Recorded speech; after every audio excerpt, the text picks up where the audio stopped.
జిల్లా collector sir stage మీదకి రావాల్సిందిగా మనవి చేస్తున్నాం. మరి జిల్లా collector SP sir please come on to the dash. And municipal chairperson గారు మరియు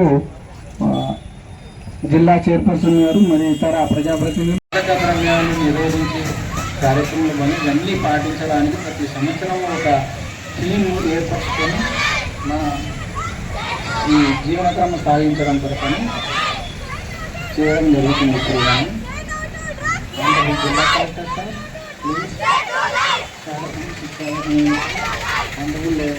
ఎస్పీ సార్ మరియు మన ఆనరబుల్ కలెక్టర్ సారు మరియు ఎస్పీ సారు మరియు పోలీస్ సిబ్బంది మన డిఎస్పీ సార్ అండ్ మన మున్సిపల్ చైర్పర్సన్ మేడం అందరికీ నమస్కారంలో హాజరైనటువంటి అందరికీ కూడా నమస్కారం. ఈరోజు మనం international drug against and abuse collector sir గారికి, అదేవిధంగా ఎస్పీ సార్ వారికి, పోలీస్ సిబ్బందికి, మేడం గారికి, అందరికీ ఏదికి ముందున్న పెద్దలందరికీ నా హృదయపూర్వక నమస్కారం తెలియజేస్తున్నాను.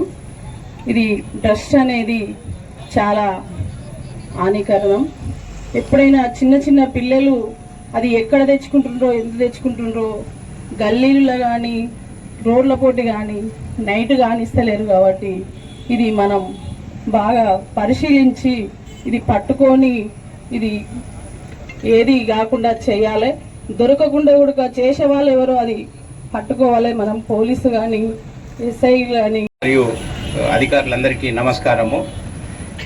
ఈ ఇంటర్నేషనల్ డ్రగ్ అబ్యూజ్ డే ఈ ముఖ్యంగా ఈరోజు మనము చర్చించుకోవాల్సిన విషయం ఏంటంటే ఈ డ్రగ్స్ అనేది ఎట్లాంటి చెడును చేకూరుస్తుంది, మనుషుల యొక్క ఆరోగ్యాన్ని ఎట్లా దెబ్బతీస్తున్నది.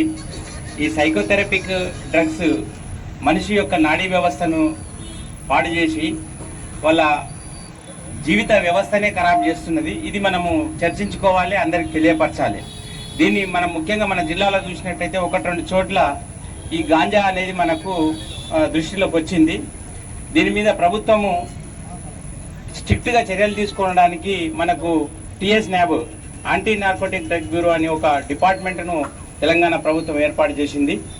దీని కొరకు సపరేట్ డిపార్ట్మెంట్ ఉంది, దాని కొరకు పర్సుయేషన్ ఉంది. దాని మీద ఒక పటిష్టమైన నిఘా మరియు జిల్లాల వారీగా దీని కార్యక్రమాలు జరుగుతున్నాయి. ఈ అవగాహన సదస్సు యొక్క ర్యాలీ యొక్క ముఖ్య ఉద్దేశం ఏమనగా దీని గురించి ప్రజలకు తెలియజేయాలి. ముఖ్యంగా యువత, వాళ్ళ తల్లిదండ్రులు.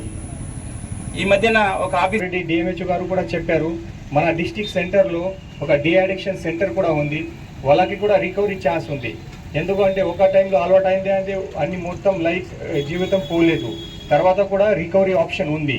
సో ఆల్రెడీ మన డిస్ట్రిక్ట్ నాగర్కర్నూల్ డిస్ట్రిక్ట్ హాస్పిటల్లో under the guidance of collector sir we have de addiction centre.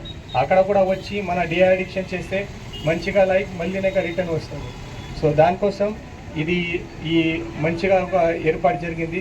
So అందరు చైల్డ్ వెల్ఫేర్ ఆఫీసర్, మన పోలీస్ ఆఫీసర్, అందరు రెవెన్యూ ఆఫీసర్కి ఈ మంచిగా ఈ ర్యాలీ ఆర్గనైజ్ జరిగింది. దానికోసం కాంగ్రాచులేషన్ చెప్తాను. Thank you one and all. District collector Santosh సార్కి మరియు మున్సిపల్ చైర్పర్సన్ గారికి, మన అడిషనల్ ఎస్పీ గారికి, చైల్డ్ అండ్ వెల్ఫేర్ ఆఫీసర్కి, డిఎంహెచ్ఓ గారికి, అందరు డిస్ట్రిక్ట్ ఆఫీసర్, తర్వాత మన మీడియా మిత్రులకి, మన police department and revenue department సిబ్బందికి, మన అందరికీ పిల్లలకి అందరికీ నమస్కారం. ఈరోజు మేము మాదక ద్రవ్య సంబంధి international day against drug abuse and illicit trafficking ఇక్కడ సెలబ్రేట్ చేస్తాము. ఈ సంవత్సరం మన ఇంటర్నేషనల్ డ్రగ్ డే గురించి మన theme evidence is clear, invest in prevention. తెలుగులో చెప్పాలి అంటే సాక్ష్యం స్పష్టంగా ఉంది, నిర్వహణలో పెట్టుబడి పెట్టండి. సో ఈ సంవత్సరం ఇది థీమ్ ఉంది. మీ అందరికీ తెలుసు, మన అన్ని డిస్ట్రిక్ట్ చోట్ల మండల్ లెవెల్లో కూడా ఈరోజు పోలీస్ డిపార్ట్మెంట్, రెవెన్యూ డిపార్ట్మెంట్ కలిసి ప్రతి మండల్ లెవెల్లో కూడా ఈ ర్యాలీ ఏర్పాటు చేశాము. ఇక్కడ కూడా డిస్టిక్ హెడ్ క్వార్టర్లో మన కలెక్టర్ సార్, పోలీస్ డిపార్ట్మెంట్ కలిసి ఇది కూడా ఒకటి ర్యాలీ ఇక్కడ ఏర్పాటు జరిగింది. ఈ మాదక ద్రవ్య సంబంధి ఆల్రెడీ మన అడిషనల్ ఎస్పీ గారు కూడా చెప్పారు, మన నాగర్ కర్నూలు డిస్టిక్లో కూడా కొన్ని కేసెస్ బయటకి వస్తుంది.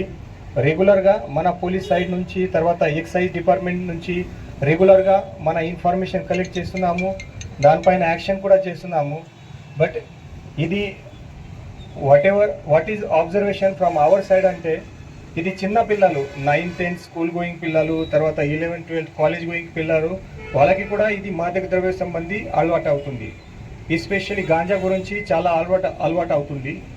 దానికోసం మన పేరెంట్స్కి అది ఇంపార్టెంట్ రోల్ ఉంది. అది పేరెంట్స్కి కానీ సోషల్ సర్వీస్ ఎవరు చేసిన వాళ్ళకి చాలా ఇంపార్టెంట్ రోల్ ఉంది.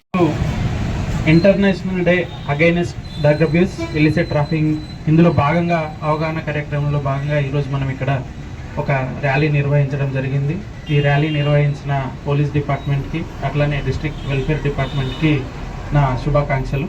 సో అయితే ఇంతకుముందు మనకి ఈ డ్రగ్స్ అనేది ఎక్కువగా మెట్రో సిటీస్లో లేకపోతే మెయిన్ టౌన్స్లో అట్లా ఉండేది. కానీ ఈ మధ్యకాలంలో మనకు మొత్తం అన్ని విలేజెస్లో, అదేవిధంగా సెకండ్ టైర్ సిటీస్ ఎట్లయితే ఉన్నాయో ఆ సిటీస్లకు అన్నిటికీ కూడా వ్యాపించడం జరిగింది. సో ఇవి పెద్దవాళ్ళే కాదు, ఈ మధ్యకాలంలో మనము అన్ని అబ్జర్వ్ చేసినా, అన్ని చూసినా కూడా ఏమవుతుందంటే, అది స్కూల్లో ఉన్న పిల్లలు 7th 8th 9th స్టాండర్డ్ నుంచి మొదలు పెట్టుకొని ఇంటర్మీడియట్లో ఉన్న వాళ్ళు, కాలేజ్లో ఉన్న వాళ్ళు, లేకపోతే బయట పని చేసే వాళ్ళు, వీళ్ళంతా ఎక్కడో ఒక దగ్గర డ్రగ్స్ దొరికితే ఆ డ్రగ్ తీసుకొని దానికి అడిక్ట్ అయిపోతున్నారు. సో ఇంతకుముందు ఆఫీసర్స్ అందరు కూడా మాట్లాడి మనకి చెప్పడం జరిగింది ఏంటిదంటే, ఒక్కసారి డ్రగ్ అబ్యూజ్ అయిపోయాక, అడిక్ట్ అయిపోయాక దానికి ఎట్లాగైనా మళ్ళీ మనం తీసుకోవాలని చెప్పి ఎంత దూరమైనా పోవడానికి ట్రై చేస్తూ ఉంటారు. సో డ్రగ్ కోసమని వాళ్ళు ఏదైనా థెఫ్ట్ చేయడానికి, ఆ దొంగతనం చేసేటప్పుడు ఎవరన్నా అడ్డొస్తే వాళ్ళని ఇబ్బంది పెట్టడానికి, ఫ్యామిలీ మెంబర్స్ని ఇబ్బంది పెట్టడానికి. సో ఈ విధంగా ఏంటంటే మనకి సమాజం లోపల క్రైమ్ కూడా పెరిగిపోతూ ఉంటుంది.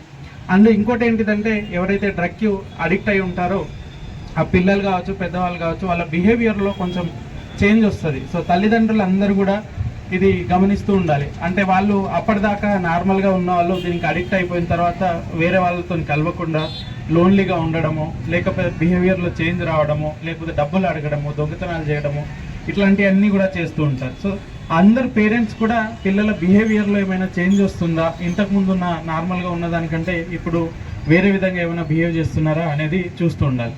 అట్లాగే మనం డిస్ట్రిక్ట్ అడ్మినిస్ట్రేషన్ నుంచి కూడా మనకి ఏదైతే స్కూల్స్ ఉన్నాయో, కాలేజెస్ ఉన్నాయో, అట్లనే ఇంటర్మీడియట్ కాలేజెస్ ఉన్నాయో, అన్ని దగ్గర కూడా మనం ఒక ప్రివెన్షన్ కోసమని ఒక అవేర్నెస్ క్యాంప్ మేము కూడా కండక్ట్ చేయడం జరుగుతుంది. ప్రతి స్కూల్లో, ప్రతి కాలేజ్లో, ప్రతి ఇంటర్మీడియట్ కాలేజ్లో, డిగ్రీ కాలేజ్లో, ఇంకా హైయర్ ఎడ్యుకేషన్ ఇన్స్టిట్యూషన్స్ ఏమున్నాయో అన్ని ఇన్స్టిట్యూషన్స్లో కూడా ఒక అవేర్నెస్ క్యాంప్ క్రియేట్ చేసి ఈ డ్రగ్స్ తీసుకుంటే వచ్చే నష్టాలేంటి, అన్ని నష్టాలే. సొసైటీలో దొంగతనాలు, వాళ్ళ హెల్త్ పాడైపోవడం, ఫ్యామిలీ మీద ఇబ్బంది పెట్టడం, ఆర్థికంగా ఫ్యామిలీని ఇది చేయడము, సో ఉన్న డబ్బులన్నీ వాడుకోవడం, ఈ విధంగా ఏదేదైతే నష్టాలు అయితే ఉన్నాయో ఆ నష్టాలన్నీ కూడా వాళ్ళకు తెలియజేయడము ఆ స్కూలు, కాలేజ్లో. అదేవిధంగా ఏదైనా ఇంతకుముందు మాట్లాడుతూ ఎవరైనా అడిక్ట్ అయ్యారు, సో వాళ్ళు కూడా తల్లిదండ్రులు కానీ లేకపోతే తెలిసిన వాళ్ళు కానీ ఎవరైనా సరే ఇమీడియట్గా మాకు ఇన్ఫార్మ్ చేయాలి. ఒకసారి అడిక్ట్ అయితే ఎట్లా చూస్తారు, లేకపోతే చెప్పాలా వద్దా, ఇంటి దగ్గర చూసుకుందాం, అట్లా ఏం ఆలోచించొద్దు. ఖచ్చితంగా మాకు ఇన్ఫార్మ్ చేయండి.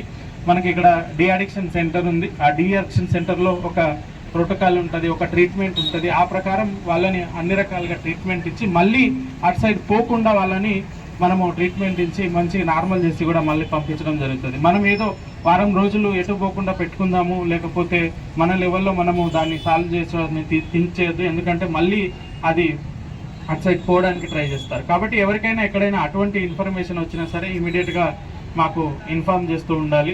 అదేవిధంగా పోలీస్ డిపార్ట్మెంట్ కూడా ఎక్కడైనా ఈ సప్లై కానీ, లేకపోతే ఎక్కడైనా స్టోరేజ్ కానీ, లేకపోతే ఎక్కడి నుంచి కానీ ట్రాన్స్పోర్ట్ కానీ ఇట్లాంటి ఏమైనా జరుగుతుందంటే ఇక్కడ ఉన్న అందరూ మీడియా మిత్రులు కావచ్చు, లేకపోతే వేరే వాళ్ళు కావచ్చు, ఈ ప్రజలందరూ కూడా ఎక్కడ